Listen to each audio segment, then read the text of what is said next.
ഈ വീഡിയോയിൽ വളരെ നിർണായകമായിട്ടുള്ള ജിയോ പൊളിറ്റിക്കൽ ഡെവലപ്മെൻറ്റ്സ് ആണ്, പ്രത്യേകിച്ച് ഇന്ത്യയുമായിട്ടുള്ള വാർത്തകളാണ് ഇതിനകത്ത് കൂടുതൽ നമ്മൾ ഉൾപ്പെടുത്തിയിരിക്കുന്നത്. അപ്പോൾ ഇതിനകത്ത് എംപ്രയർ എന്ന് പറഞ്ഞ ബ്രസീലിൻ്റെ കമ്പനി ഇന്ത്യയുമായിട്ട് ഒരു ഡീൽ സൈൻ ചെയ്തിരിക്കുകയാണ്. ആ ഡീൽ സൈൻ ചെയ്തിരിക്കുന്നത് പറഞ്ഞാൽ എസ്റ്റാബ്ലിഷ് ചെയ്തിരിക്കുകയാണ്. ഭാരത് ഫോർജ് എന്ന് പറഞ്ഞ കമ്പനിയുമായിട്ടാണ് ഡീൽ സൈൻ ചെയ്തിരിക്കുന്നത്. POK ഭാഗത്ത് പാകിസ്ഥാനെതിരെ ഒരു പ്രത്യേക വികാരം ഇപ്പോൾ ഈ ഒരു ഇടപെട്ട സമയത്ത് നമ്മളിതൊന്നും വലിയ കാര്യമായിട്ട് എടുക്കേണ്ട ആവശ്യമില്ല. കാരണം ഇവർ ശരിക്കും ഇരട്ടത്താപ്പിൻ്റെ ആൾക്കാരാണ്, ഈ POKയിൽ കിടക്കുന്ന ആൾക്കാർ.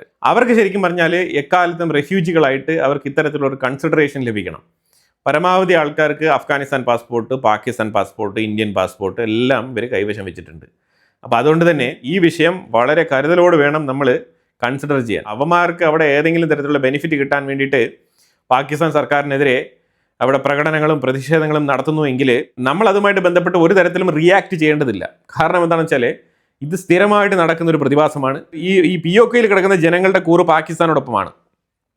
എന്തുകൊണ്ടാണ് ഞാൻ അങ്ങനെ പറയുന്നത് പറഞ്ഞാൽ, നമ്മളുടെ അഭിനന്ദൻ ബർധമാൻ ഇല്ലേ, വിംഗ് കമാൻഡർ അഭിനന്ദൻ ബർധമാൻ, നമ്മൾ പാകിസ്ഥാനുമായിട്ട് ഒരു അറ്റാക്ക് നടന്ന ഓപ്പറേഷൻ സിന്ദൂർ അല്ല, അതിന് മുമ്പ് ബാലാക്കോട്ട് ആ ഒരു ടൈമിലൊക്കെ നമ്മൾ പാകിസ്ഥാനുമായിട്ട് ഒരു സർജിക്കൽ സ്ട്രൈക്ക് ചെയ്തുകൊണ്ടിരുന്ന സമയത്ത് അഭിനന്ദൻ ബർധമാൻ ലാൻഡ് ചെയ്തത് POK ഭാഗത്താണ്. അവിടുത്തെ ജനങ്ങളാണ് പാകിസ്ഥാൻ മിലിറ്ററിക്ക് വിവരം അറിയിച്ച് ഈ അഭിനന്ദൻ ബർധമാനെ അവരുടെ കയ്യിൽ ഏൽപ്പിച്ചത്. മനസ്സിലായല്ലോ? അപ്പോൾ ഇവരുടെ നിലപാട് എന്താണെന്നുള്ളത് വളരെ വ്യക്തമാണ്.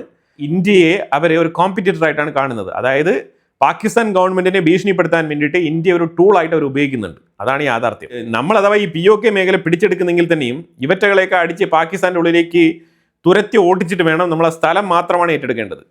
ഈ ലയബിലിറ്റി നമ്മൾ ചുമക്കേണ്ട ആവശ്യമില്ല. സെനറ്റർ ലിൻസി ഗ്രഹാം പാകിസ്ഥാനെതിരെ ശക്തമായിട്ടുള്ള നിലപാടാണ് എടുത്തിരിക്കുന്നത്. അതായത് പാകിസ്ഥാൻ ശരിയല്ല, പ്രത്യേകിച്ചും നൂർഖാൻ എയർബേസ് എന്ന് പറയുന്നത് അമേരിക്കയ്ക്ക് ഫുൾ റൈറ്റ് ഉള്ള ഒരു എയർബേസ് ആണ്. നൂർഖാൻ എയർബേസിൽ ഇന്ത്യ അറ്റാക്ക് നടത്തിയതിനെ തുടർന്നാണ് അമേരിക്ക രംഗത്ത് വരുന്നത്. അപ്പോൾ ആ ബേസിൽ തന്നെ ഇറാൻ്റെ ഫ്ലൈറ്റിന് അവർ സേഫ് ഗാർഡ് ചെയ്തിരുന്നു എന്നുള്ളതാണ് ഇപ്പം ആരോപണം. പാകിസ്ഥാൻ സേഫ് ഗാർഡ് ചെയ്തിരുന്നു എന്നുള്ളതാണ്.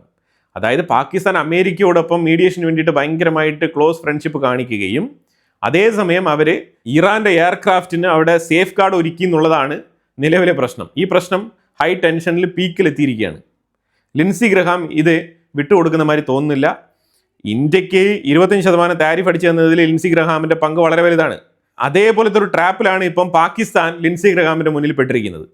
ഈ ട്രാപ്പിൽ നിന്നും എങ്ങനെ തടി തപ്പുമെന്ന് നമുക്കറിയില്ല. പാകിസ്ഥാനെ സംബന്ധിച്ചിടത്തോളം ലിൻസി ഗ്രഹാം വളരെ സ്ട്രിക്റ്റ് ആയിട്ടുള്ള നിലപാടാണ് എടുത്തിരിക്കുന്നത്. തീർച്ചയായിട്ടും ലിൻസി ഗ്രഹാം ട്രംപിൻ്റെ വളരെ അടുത്ത അഡ്വൈസറാണ്. തീർച്ചയായിട്ടും ഈ വിഷയങ്ങൾ ട്രംപുമായിട്ട് ഡിസ്കസ് ചെയ്യുന്നുണ്ട്.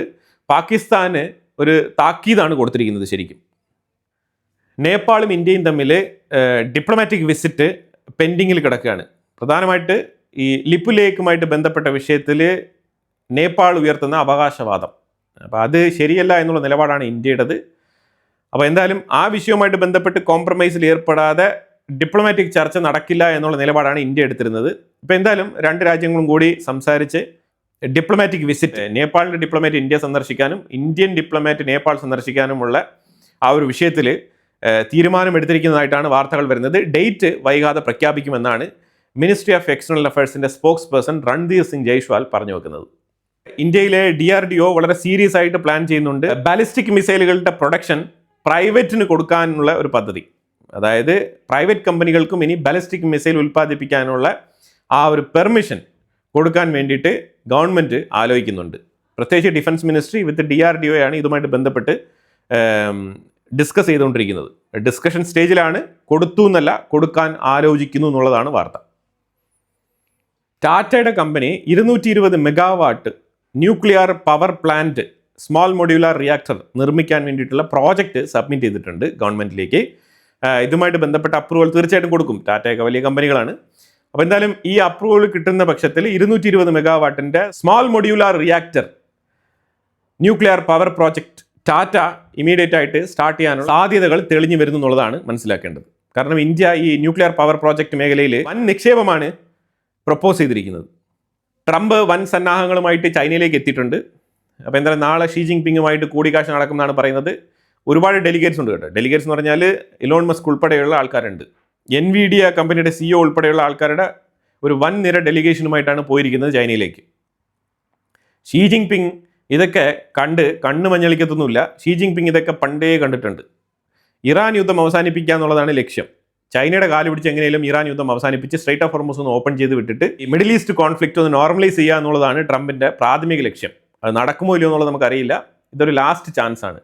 ചൈനയും കൈയൊഴിഞ്ഞു കഴിഞ്ഞാൽ പിന്നീട് അമേരിക്കയ്ക്ക് വേറെ വഴിയില്ല, യുദ്ധത്തിൽ ഇറങ്ങിയേ പറ്റൂ. അതാണ് ഇപ്പോൾ നിലവിലെ സാഹചര്യം.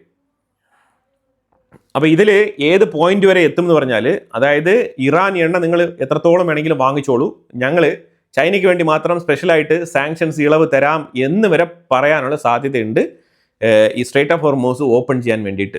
അപ്പോൾ ട്രംപ് ഏത് അറ്റം വരെയും പോകുമെന്ന് പറഞ്ഞാൽ ഈ അറ്റം വരെ പോകും. അങ്ങനെയാണ് വാർത്തകൾ പറയുന്നത് കേട്ടോ. അതായത് ചൈനയ്ക്ക് മാത്രം ഇറാൻ്റെ എണ്ണ വാങ്ങിച്ചോളാൻ വേണ്ടിയിട്ടുള്ള പെർമിഷൻ. അപ്പോൾ അതിന് ബദലായിട്ട് എന്താണ് സംഭവിക്കാൻ പോകുന്നത് പറഞ്ഞാൽ, റഷ്യൻ എണ്ണയ്ക്ക് മേളിൽ ചുമത്തിയിരിക്കുന്ന ഉപരോധത്തിൽ ഇളവ് കൊണ്ടുവരാനുള്ള സാധ്യതയും കാണുന്നുണ്ട്. കാരണം എണ്ണവില ക്രമാതീതമായിട്ട് ഉയർന്നു പോയിക്കൊണ്ടിരിക്കുകയാണ്. അപ്പോൾ അത് ആഗോളതലത്തിൽ വല്ലാത്ത രീതിയിലുള്ള ബുദ്ധിമുട്ടുണ്ടാക്കുന്നുണ്ട്. സോ എണ്ണവില പിടിച്ചു നിർത്താൻ വേണ്ടിയിട്ട് റഷ്യൻ എണ്ണയ്ക്ക് മേളിലുള്ള ഉപരോധം നീക്കം ചെയ്യാനുള്ള ശ്രമങ്ങളും നടക്കുന്നുണ്ട്. അതേപോലെ ഇന്ത്യയുടെ എക്സ്റ്റേണൽ അഫയേഴ്സ് മിനിസ്റ്റർ ജയശങ്കറും റഷ്യയുടെ ഫോറിൻ മിനിസ്റ്റർ സെർഗെയ് ലാവ്റോയും ന്യൂഡൽഹിയിൽ കൂടിക്കാഴ്ച നടത്തിയിട്ടുണ്ടായിരുന്നു. ബ്രിക്സ് സമ്മിറ്റുമായിട്ട് ബന്ധപ്പെട്ട പ്രൈമറി മീറ്റിംഗിൽ പങ്കെടുക്കവെയാണ്, അതിൻ്റെ സൈഡ് ലൈനിലാണ് ഈ ചർച്ച നടന്നത്. ബൈലേറ്ററൽ അഗ്രിമെൻറ്റുമായിട്ട് ബന്ധപ്പെട്ട വിഷയത്തിലാണ് ചർച്ചകൾ നടന്നതായിട്ട് പറയുന്നത്. അസ്സാമിൻ്റെ CM Hemant Sharma US envoy Sergio ഗോറുമായിട്ട് ഒരു കൂടിക്കാഴ്ച നടത്തിയിട്ടുണ്ട്. സെർജിയോ ഗോർ അസമിൻ്റെ CMനെ കണ്ട് സംസാരിക്കാനുള്ള കാരണം വേറെ ഒന്നും കൊണ്ടല്ല, അമേരിക്കയ്ക്ക് എതിരെ പ്രവർത്തിച്ചിരുന്ന കുറേ ഓൺലൈൻ തട്ടിപ്പ് മാഫിയകൾ ഉണ്ടായിരുന്നു അസമിൽ. അവരെ പിടികൂടിയത് അസമിൽ വെച്ചിട്ടാണ്. അതിന് അസമിൻ്റെ ചീഫ് മിനിസ്റ്ററും അതേപോലെ തന്നെ NIAയുടെയും കോൺട്രിബ്യൂഷൻ വളരെ വലുതായിരുന്നു. FBI അതേപോലെ അമേരിക്കയുടെ CIA FBI ത്രൂ ഇൻഫർമേഷൻ ഇന്ത്യയിലേക്ക് പാസ് ചെയ്ത് അത് കൃത്യമായിട്ട് NIA ത്രൂ എക്സിക്യൂട്ട് ചെയ്തത് അസമിൽ വെച്ചിട്ടാണ്. ആ സംഘത്തിനെ അറസ്റ്റ് ചെയ്തത് അസമിൽ വെച്ചിട്ടാണ്. അമേരിക്കയുടെ നാഷണൽ സെക്യൂരിറ്റിക്ക് ത്രെട്ടായിട്ടിരുന്ന ഒരു ഭീകര സംഘം, തട്ടിപ്പ് സംഘം, അതിനെ പിടികൂടിയത് അസമിൽ നിന്നാണ്. ഇവർ ഇന്ത്യക്കാരല്ല, പ്രത്യേകിച്ച് ഇവർ ബംഗ്ലാദേശികളായിരുന്നു. അതാണ് മനസ്സിലാക്കേണ്ടത്. ഇറാന്റെ ഫോറിൻ മിനിസ്റ്റർ അബ്ബാസ് അരക്ചി ഇന്ത്യയിലേക്ക് വരുന്നുണ്ട്. ബ്രിക്സിന്റെ പ്രൈമറി മീറ്റിംഗിൽ പങ്കെടുക്കാൻ വേണ്ടിയിട്ടാണ് അബ്ബാസ് അരക്ചി ഇന്ത്യയിലെത്തുന്നത്. ഇന്ത്യ ചൈനയ്ക്കെതിരെ കുറുക്കി കൊള്ളുന്ന മറുപടി, പാകിസ്ഥാനെ അകമഴിഞ്ഞ് സപ്പോർട്ട് ചെയ്യുന്ന നിങ്ങളുടെ രീതി, പ്രത്യേകിച്ച് ഇന്ത്യക്കെതിരെ പാകിസ്ഥാനെ പിന്തുണയ്ക്കുന്ന ചൈനയുടെ രീതിയെ അപലപിച്ച് ഇന്ത്യ പ്രസ്താവന പുറപ്പെടുവിച്ചിട്ടുണ്ട്. ചൈന ഇത്തരത്തിലുള്ള ഇരട്ടത്താപ്പ് പണികൾ ചെയ്യരുതെന്ന് ചൈനയുടെ മുഖത്ത് നോക്കി തന്നെ പറഞ്ഞിട്ടുണ്ട്. ടാറ്റ അഡ്വാൻസ്ഡ് സിസ്റ്റംസ് എന്ന് പറഞ്ഞ കമ്പനി C295 എന്ന് പറഞ്ഞ ആ ഒരു എയർക്രാഫ്റ്റ് ഇൻഡിജീനിയസ് ആയിട്ട് നിർമ്മിച്ചിട്ടുണ്ട്. ആദ്യത്തെ യൂണിറ്റ് നമ്മൾ റോൾ ഔട്ട് ചെയ്തിരിക്കുകയാണ്. ടാറ്റ അഡ്വാൻസ്ഡ് സിസ്റ്റംസിൻ്റെ വഡോദര ഫെസിലിറ്റിയിലാണ് ഈ നിർമ്മാണം പൂർത്തിയായത്. C295 എന്ന കാറ്റഗറിയിൽ വരുന്ന എയർക്രാഫ്റ്റാണ് നിർമ്മിച്ചിരിക്കുന്നത്.